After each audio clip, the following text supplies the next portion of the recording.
My name is Claire Farrell and I'm Director and Founder of EC Arts. I was talking about 48 Sheet Project. 48 Sheet Project has utilised up to 100 billboards across the city and parts of the region as creative platforms for artists to exhibit their work. Engage with the community through a number of ways, through artists and their creative process, so actually engaging communities and young people within the creative process in terms of artwork, the finished product, and also through this space that we're stood in here today. It's a free space. We've encouraged people daily to come in and draw on OHPs, a free programme of events like collage parties, screen printing, and encouraging people to participate in those activities. There is a piece in this space, a gigantic installation made of cardboard that the artist Faith Pearson worked with Calthorpe School young children with disabilities and severe or autistic children to create houses, so physical houses as part of the installation out of cardboard.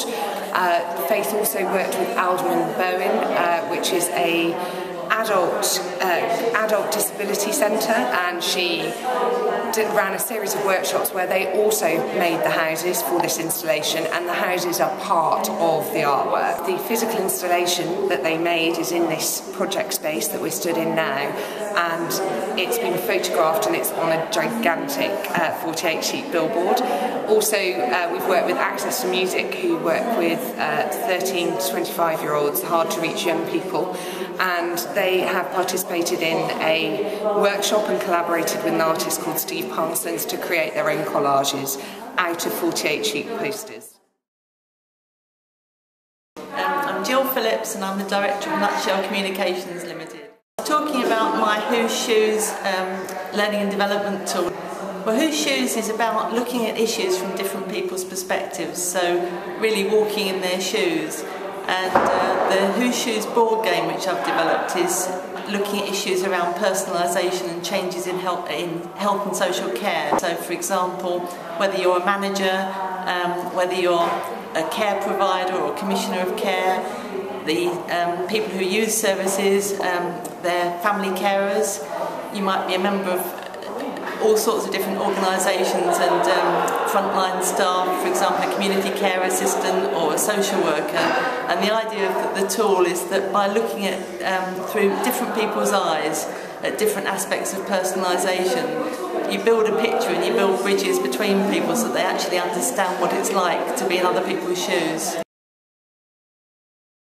I think it really started off mainly with councils because they were the ones charged with delivering the personalisation agenda, but as time's gone on it's being used far more widely than that, and councils themselves have been using Whose Shoes as a means of starting really partnership events, talking to people who use their services, talking to local residents and citizens, and perhaps engaging with care providers through care providers forums, that sort of thing.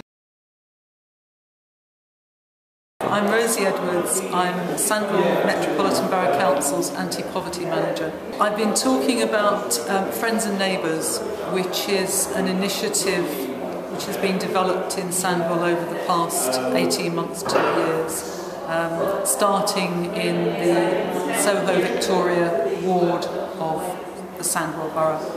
I suppose the easiest way to describe Friends and Neighbours is it's a way for communities to get involved in shaping their services and shaping solutions to the problems that they face, whatever age they are, whatever background they're from. And it's taken off quite dramatically within the community. It's essentially supporting people, the first stage is supporting people who might have health, mobility, disability issues or mental health problems, and it's looking at what people have currently got, what they would like to do in their lives, what they want their life plan, as it were, to be like, and how we can support them to do things differently, working with the other people who are providing the services and looking at what local people their friends and neighbours can also contribute.